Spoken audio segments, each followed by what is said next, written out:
Yum! Cardboard. Hey YouTube Nation, it is March 9th. Happy March 9th to you. And today is my birthday. Today I turned 46 years old. And I thought, you know what? My present to myself today is to do a rant video. Just talking about life and reminiscing on being a Gen X and my childhood. You know, I've gone through those days where on my birthday I would take a day off work and I would party and do this and that. I'm at that beautiful age now where it's about just relaxing and just enjoying the peace and quiet of a house where my wife's at work, my daughter's at school, and just doing whatever, mostly working on my business. But I thought, you know what, this would be a great opportunity just to talk about my pride of being a Gen Xer and what I love about my generation and about the childhood I had. And I'm here in my sweat top because I'm also at that age where I understand the thermostat now. I understand the power of that thermostat and why you keep that temperature low. And I got my pajama pants on because I ain't leaving the house. And I woke up, beautiful sunny day, opened the window, yelled at those kids to get the hell off my lawn, and then realized I don't actually have a lawn. So I need to get a lawn, then invite kids onto that lawn so I could yell at them to get the hell off that lawn. Also, interesting factoid, March 9th is when Barbie, the Barbie doll, was debuted at the toy fair. So I share a birthday with Barbie. And the electron microscope was launched on, or revealed on March 9th. So, there's some factoids for you. But, when I think back when this day of reminiscing, I was looking at what my daughter, my 10-year-old daughter, and her life and what her friends go through from the pandemic to how technology pretty much controls their lives. Like, me and my wife have to drag her kicking and screaming away from the tablet and from the computer and the laptop and all the tech that just engulfs her life. And our kid is good. All joking aside, she's good, but if we left her with YouTube, she would watch YouTube all day, and we have to put those limits on. But that in itself is part of the reflection how technology has become so pervasive that it becomes addictive for kids, like really addictive. And my daughter's told me that she's gone out playing with her friends, and certain friends, while they're playing physical games like soccer or frisbee or whatever, their friend will have their phone in their hand watching TikTok videos while they're playing outside. That is sad. And I don't blame the kids. And it's just how addictive this stuff is. And I'm sure if we were kids with this kind of tech, which I'm so grateful we weren't with this kind of tech, at this level of technology, we would probably do the same thing. But our childhood was different, and I'll get into that. But the pandemic that the kids had to go through, how expensive things are now, it's. I'm glad I wouldn't be glad being a kid today. We try our best, like all of you who have kids. You try your best for your kids and give them the best life. But I love the fact of when I grew up and the balance that we seem to have with everything. And I also think back to a conversation I had with a colleague of mine at a job I had years and years and years ago. And he was an American who grew up as a kid. He's a baby boomer. Grew up as a kid in the US. Then when he got older, his parents moved over here to Canada for jobs. And now he lives here with his wife and his kids. By the time, this was well over a decade ago, working the same job. And we had this conversation, we're talking about who had the better generation. Or more specifically, as a generation, who had the better childhood. So he went on about all the benefits of being a baby boomer. He was there at the invention of TV. Real ingredients. There wasn't mass farming of food. When you went to the grocery store, it was real food that you got. A lot more family values. His mom loved being a housewife, and dad, they would go on vacations because even with the one income, dad could afford it. And they would do this and that. And I go, dude, that sounds all great, but here's the reality. Someone with my complexion wouldn't have been able to enjoy all that stuff. Now, it got heated for a little bit, but then I got him to understand, I'm not calling you racist, I'm not doing any of that nonsense, I'm not going down that rabbit hole. I'm just stating a fact, especially with you being from the US and your childhood being in the US. In the 50s and 60s was Jim Crow. Black people, Hispanic people, Asian people, anyone who was a minority, we were segregated to certain areas to do things. So if you and I wouldn't have been friends when we were younger, because we wouldn't be allowed to be friends. I wouldn't be able to go to the movie theaters that you went to. I wouldn't be able to go to the vacation spots you and your family went to. Even to get a TV, probably would have been very limited to where I could get it, or even if my family would be able to afford it. That's just the realities of that time frame. It's nothing on you, it's just the realities of it. So as a kid, I believe you that being a baby boomer would have been awesome as a white male in a white family. Again, no fault on you for that. But that would have been your enjoyment, and you enjoyed it, and that's awesome. But things were different for us Gen X's. I believe that when the Gen X's, when we were kids, that was the first, I would say, racially balanced time to be a kid. Now, I'm not saying racism didn't exist. I'm not saying that at all. I experienced racism back then. A lot of you experienced racism back then. Racism still exists today. But when we were kids, as Gen Xers, we can go to any variety store. We could go to any movie theater. We could go to any arcade. You went wherever the hell you wanted to go. Because the only color that really mattered back then was green. Things were desegregated. I said, there were issues. Of course there were issues, but things were desegregated and you were free to go where you wanted to go. And I could tell you, in my childhood, when I experienced racism, it was more at school than anything. And yeah, I had a couple of variety store owners watching me like a hawk, but I didn't care. I had my allowance, here's my 5 cents for a giant jawbreaker, or for my gums, my Hubba Bubba Bubblicious, and then I go play my arcades. So, I'm not going to say that the Gen X childhood was the greatest childhood of all, but I think it's up there. And I have a lot of reasons to smile and be happy as I think back and reminiscing, because I understand why reminiscing is so big right now. Because with how complex this world is, the partisanship, it's sad, where politics has always been partisan. And I am into politics, and I watch, especially even though I'm Canadian, I watch American politics. It's a blood sport. But politics has always been like that, but it's even worse now because of the internet. The internet is one of the greatest inventions of all time, but it's also the most detrimental. And it lets all types of ignorance flow out there. And things have gone so heated. And then even with technology, look at how AI, I'm in the comic book business. I'm in the arts industry. And it's a very tight-knit industry. And I'm watching AI, Midjourney, ChatGPT, all of it, destroy friendships, destroy the community because of this kind of stuff. And it's life, it's how it's going, we all have to adjust. But there's a joy in thinking back to when things were simpler. Not easier, but simpler. And now that, another birthday's come up on me, and I think about this even when it's not my birthday, but it really hits home now, is that I like to think back and smile and understand how fortunate I was to have the childhood I did. And my father was brutally strict. I'm going to put it out there right now. My father was strict. So strict I had an 8 o'clock curfew up until the age of 16, 17.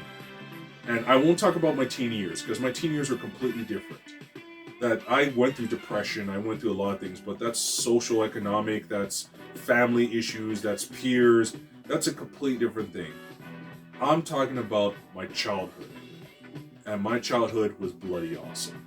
Even with certain hardships, and I'm not saying this to discount anyone who, as a Gen Xer, who had some rough times back then. Because let's be honest, bullying was tough during the Gen X years. 70s, 80s, 90s, bullying was on another level. Yes, there's cyberbullying now, some douchebag on the other side of the screen. Bullying was in your face back then, and I dealt with it. The worst bully I had was a female in grade 8. There was no physical violence whatsoever. She was just visceral in her insults against me. She just hated my guts. I don't know why, because I did nothing to this girl. But anyways, that's neither here nor there. So bullying was pretty bad. Corporal punishment. We all got beatings back then. That was universal. That transcended all races. Didn't matter if your mom was Chinese, your father was African or Caribbean, and if your father and mother were Italian, or Irish or from Brazil. It didn't matter. The belt, the switch, the spoon, the slipper, you screwed up. But as a kid, yeah, it was rough. And some got it way worse than others. But, so I understand that could be rough. When we were Gen X as kids, the divorce rate was began to skyrocket at that point. We're also a generation, and this leads into my first one about being latchkey kids, where we were the generation where both parents were working. There was still a lot of single income families, and it was still possible to have the mortgage, have the family. I grew up in a majority Italian neighborhood, so a lot of my friends were Italian, and a lot of them had the father who went to work and the mom was at home. And they had the mortgage, they had the house, they went on vacations and all that. So that was still possible in the 70s into the 80s. But a lot of us had the two income households. I lived with just my father before moving in with my stepmother. But, there was always food in the fridge. And, I can't claim poverty. We couldn't get everything I wanted. But, we still had what we had. But I know it wasn't a great time for everybody. But for those of us who could look back and say, you know what, there was rough times, but ultimately we enjoyed it ourselves, and these are the reasons why. Reason number one, we were latchkey kids. And for those of you who've heard that term but don't understand, we had the keys. We had the keys to the latch. We had the keys to the lock. At 7, 8, 9 plus years old, we would come home to an empty house. Our parents would have to go grocery shopping or go do something and leave us home alone. It was common. At 8 years old, I would be home alone. I would come home. My father wouldn't be home. He's at work. So it was up to me to keep my key, not lose that key, get inside, start my homework, get my food going, all that kind of stuff.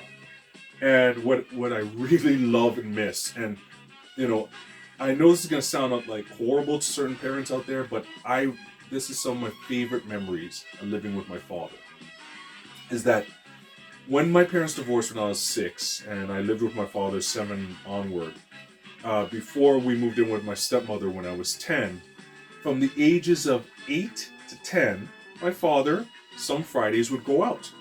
Many Fridays he would stay in, but some Fridays he was still a young man, he was single, and I guess that's where he met my stepmother, but he would go out and party. So my young self would be home on a Friday night. He would come bring me some fast food and then go out and party and then come home at 12. And I loved it. Now, some of you listening to this are probably freaking out like, oh my God, what if something happened? Let me tell you something. One of the things that came with an 80s childhood or 70s, 80s childhood and being a Gen X is that you had to have some street smarts to you. You had to. A big difference between now and then, kids are way safer now. Let's just be honest. Kids are way safer now than when we were kids. Stranger danger was a real thing. Yeah, you have internet predators and you have to watch out for that now. But back then, there were dudes who would show up in a van or a truck trying to lure kids. I actually went through it one time. I was walking with a friend. Can't remember which friend it was, but we were walking from school and some dude in a black van came up trying to talk to us and we just ignored him and ran away. And not dealing with that. Didn't want to disappear. I didn't want to know you. And so during the day you want to go out and play. But at night, my butt was staying at home and my father brought me fast food and I had access to that beautiful TV and 80s television. So when he was gone, I was watching A-Team, Airwolf, because Friday night's when all the good stuff came on. Even before TGIF started with the sitcoms like Family Matters and all that. That was more 90s. But I watched my action shows. And then came on Hunter. And then came on those weird soap operas for adults like Dynasty, Falcon Crest, and especially Dallas. I love Dallas. JR was freaking cool. And even though as a kid I didn't understand what the hell I was watching, I just enjoyed it. I found it funny. Falcon Crest, I had no idea what was going on. I loved the theme song, and I just laughed at everything. And then came on Bizarre and Benny Hill, and I was the only kid in class when I went the next day that even understood watched Benny Hill, and people thought my friends thought that was crazy. I was able to watch it, but I enjoyed it. But even more important than that, with being a latchkey kid during the daytime was just that freedom of going anywhere. Even though it's safer for kids now, parents, and I'm a parent too, you have that fear of letting your kid just go wherever. Now, I'm more laid back with my daughter. We've taught her and trained her to be strong. We play fight all the time. We give her talks. And so I feel confident, like, go outside and play. Like, many times we have to force her, just go, it's a beautiful day, go outside and play. Call up your friends, go. This is the time I expect you to come back in. I'm doing the whole latchkey thing myself. Here's the time to come back in. Make sure you got your watch. Go do whatever. Come in at this time. And I won't check. Because I trust her the same way I was trusted to, be safe, be smart, and come back in. And that's what I enjoyed about one of the big things I enjoyed about being a kid during the 80s is we would just go out, like, again, even though my father was strict, he never came out and checked, because as long as you came in at that time that they specified, go do whatever. So that's it. And I lived in buildings when I was younger. So most of my friends lived in the building or lived near the building. So even though I wasn't supposed to leave the property, of course I left the property. I left the building property. And go bike riding here, go bike riding there. Never found a dead body to poke with a stick yet. That never happened. But yeah, we found a dead bird one time. We were like throwing it around the place. Yeah, again, we were kids. Dumb stuff. But yeah, we would go on adventures, go to the woods, build forts in the wintertime, all types of crazy stuff. And it was fun. It was really, really fun. And then you come in on time. And even though we had technology, we had technology. And we had video games. We had all that stuff. But it didn't control our lives. We would play the stuff, and many of those games we would get obsessed over. Like Super Mario 3. The amount of hours we spent playing that game. But it didn't matter, because the greatest video game of all was outside. The greatest adventure you could play was outside. And we always wanted to go outside. And that leads me to the stuff we had to play with outside. Our parks were death traps. Our parks are sand parks. Like, if you go to sand parks now, they have that nice soft sand. Or some of them I saw have like the spongy thing. Like the spongy surface. Our parks had that coarse, grainy sand, like that slice your flesh like 3 layers down type of like coarseness to it. We had slides that would put Mount Fuji to shame. The gods on Mount Olympus, we would be looking down at them. We had geodesic domes, we had seesaws and teeter-totters, and which I think are the exact same thing. And we had those merry-go-rounds where you would, like, with the metal bars, and you would spin each other to force each other to fall off, and whoever was left on top without falling off was the winner. And these things, we would get cut and bruised. You go in, your parents would put that alcohol on you, and maybe Vicks Vapor Rub, I don't know, and patch you up and send your butt right back outside to play some more. And we loved it. It was great. And recess was the same way at school. Kids today cannot play red ass. We played red ass. Boys and girls, we played red ass, and you would come in, your butt is stinging you. No one complained to the teacher. No one complained to the principal. You played the game, and the teachers would be walking out watching us play red ass. For Northern Americans and for us Canadians, it was foot hockey. So pretty much instead of hockey sticks, you play on the concrete with your feet with a tennis ball. You would use 2 jackets as your goals. So we would just take our jackets or our t-shirt or whatever, put on the floor, and that would become the nets on either side, and you would have the goalie, and we would be like hip checking each other and tackling each other while playing this on concrete. We played tackle British on the field. Football, soccer. Like, it's weird. When our daughter was really young and my wife and I would take her on her stroller, we lived near a bunch of elementary schools, one of them she goes to now. And at recess time, you would see the fields. There would be some kids playing, but those fields would be wide open.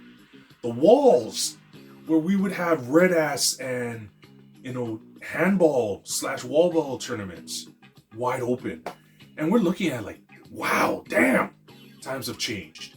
Sitting there on their phones, and it's even worse now. Just everyone's on their phones. Like, no, we would be there.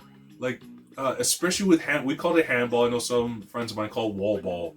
But we took it so seriously in elementary school. We made titles. We actually made the belts because we went by the WWF belt system, not WWE, WWF belt system. And we had like we had a TV title, which was really stupid, but we had the TV title, we had the world title, so the best player, we had the Intercontinental, second best, and then we had tag team. Myself and this guy Lewis, we were the Lewis connection. So we were tag team champions from grade 6 all the way to grade 8. We were undefeated. We back and forth became world and intercontinental champion. We used to have lineups. It was so cool. In grade 6 especially, have lineups. Recess time, when you were the champion in handball, you would come out, you were the G, you were the man. You would come out and there would be a lineup waiting for you to get that title from you. You whoop all of them and then you come back in with bragging rights, and the next day it was like that. It's just like with arcades. You know, we were the video game generation. We were the first generation that video games came into prominence. From the Magnavox and Pong back in the 70s to Atari, Coleco, and Intellivision to the Nintendo and Sega systems. And this is what I'm saying before. Video games were addictive as hell even back then. And they were hard. And like anyone who knows Atari, there was a point where you got to the kill screen, but you had to play for hours on end to try to get to the kill screen where it would come to an end. It just got harder and harder and harder. But the sun was out, you want to go outside. But I digress. The latchkey lifestyle was great. The next, number 2 thing that was awesome, and this means the world to me, and I know it does to you, all Gen Xers, all of you, even Gen Y, is Saturday morning cartoons. It in itself was its own religion. It was sacred. Saturday mornings were sacred. And I smile every time I think back to how Saturday mornings was for me. You know, going to school, I needed that alarm clock. I needed that alarm clock to get up for school. But Saturday mornings, I didn't need no alarm. 6 a.m. I was up. Rocket Robin Hood and Hercules. The old 60s versions, but they replayed them back in the 80s, late 70s into the early 80s. So 6 o'clock up to watch those. I had my bowl of cereal. It was the thing. You go, you get your Pac-Man cereal, you get your Lucky Charms, your Frosted Flakes, your Apple Jacks, your Ghostbusters cereal. There was so many of them, especially the 80s. Every property that was a cartoon series had its own cereal. But my favorite was always Lucky Charms. I'll always be a Lucky Charms fanatic. And I also loved Apple Jacks. But you got your cereal, you got yourself, your parents sleeping, whatever. You don't even communicate. You say good morning, that's about it. You got that bowl of cereal, you walk to TV, and you turn it on. I had the push box thing. I didn't have a remote control. You just had to put in. Certain channels had the indentation because every channel had cartoons. Every single channel had cartoons on. And from 6 until 12, it was a free-for-all. And I didn't discriminate. I watched everything.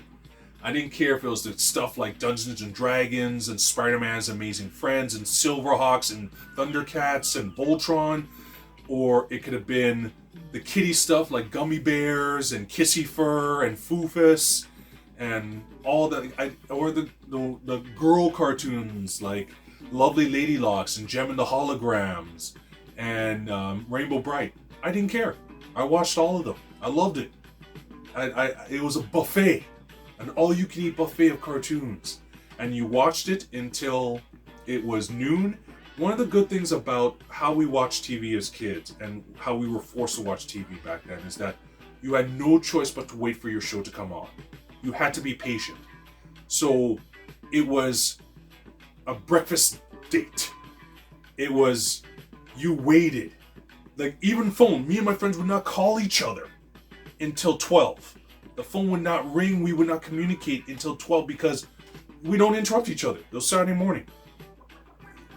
Someone's gonna get their butt kicked, interrupt the cartoons. So we would be patient to wait for those cartoons to come on, and when it came on, it was magic.